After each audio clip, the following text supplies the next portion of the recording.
Amém? Amém. Diz assim, que tendo anunciado o Evangelho naquela cidade e feito muitos discípulos, voltaram para Listra e Icônio e Antioquia, confirmando os ânimos dos discípulos, exortando-os a permanecer na fé, pois que por muitas tribulações nos importa entrar no reino de Deus.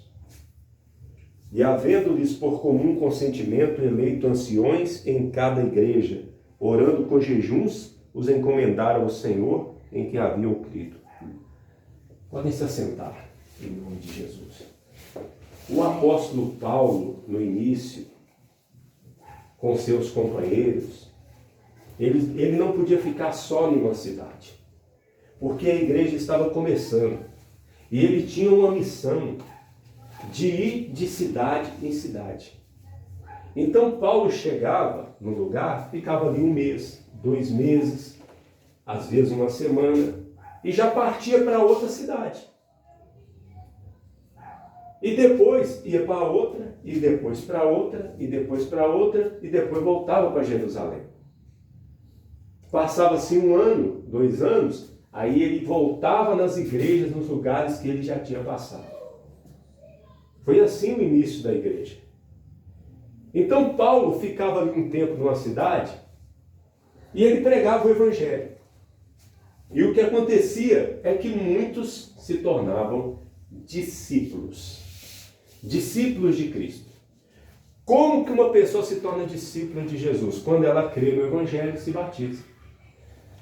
Se alguém aqui já creu no Evangelho e se batizou, já é discípulo de Jesus. Amém? Amém. Se alguém não se batizou ainda, precisa se batizar para ser discípulo. A hora que se batizar, pode dizer assim: eu sou discípulo de Jesus a partir de agora. Então Paulo, ele voltava para fortalecer aqueles discípulos. Deixava alguém ali tomando conta, um ancião, uma pessoa mais velha para tomar conta daqueles discípulos.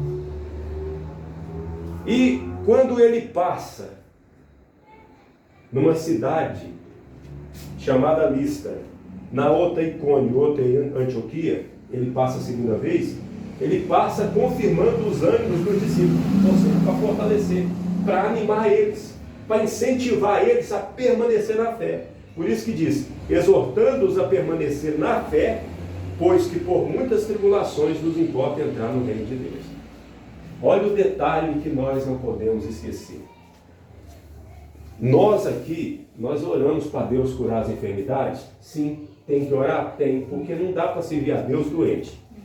Nós oramos para Deus abençoar a família? É nosso dever orar pelos nossos familiares, principalmente pela salvação deles. Ontem nós lemos aqui a respeito de orar, fazer oração antes de tudo, para nós termos uma vida tranquila e mansa, sossegada, com piedade e honestidade. Nós oramos por isso. Mas nós temos que entender que mesmo nós orando, as tribulações vão vir. E importa que pelas muitas tribulações nós venhamos entrar no reino de Deus. A palavra de Deus não nos deixa enganados. Muitas vezes nós vamos precisar das consolações de Deus, da ajuda de Deus. Mas o bom é que o nosso Deus, ele é chamado de Deus das consolações. Está escrito aí em 2 Coríntios. 2 Coríntios, no capítulo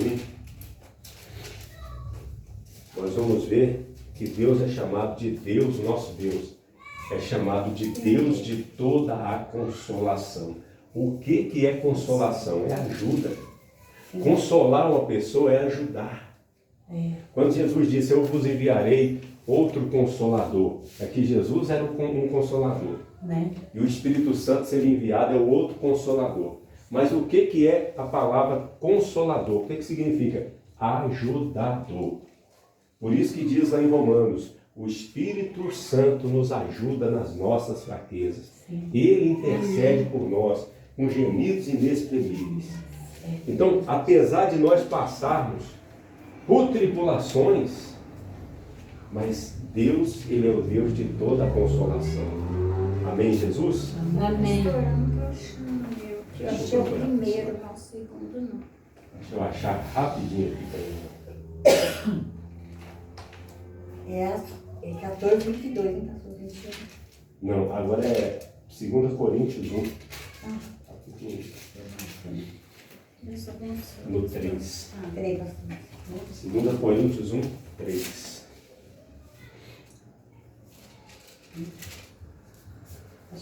Amém. Amém? Amém. Diz assim: Bendito seja o Deus e Pai de nosso Senhor Jesus Cristo, o Pai das misericórdias e o Deus de toda consolação.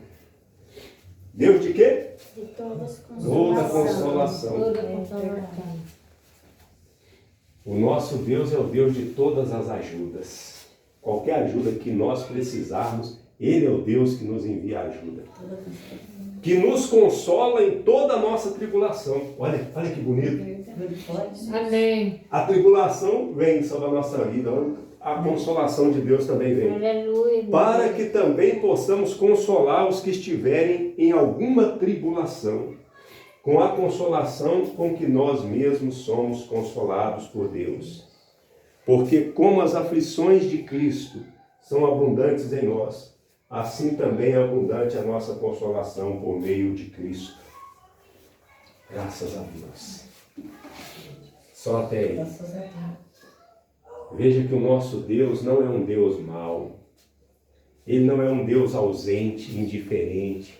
O ser humano pode ser ausente, um parente pode ser indiferente com você. Um ser humano pode não querer te ajudar, mas Deus sempre vai querer te ajudar. Faz parte da natureza do nosso Deus ajudar. Pastor, Deus, aleluia. posso fazer uma coisa, faço uma pergunta para o senhor? Sim. O que é que eu faço? Meu marido não gosta que eu vou na igreja de crédito. De crédito nenhum ele não quer. E eu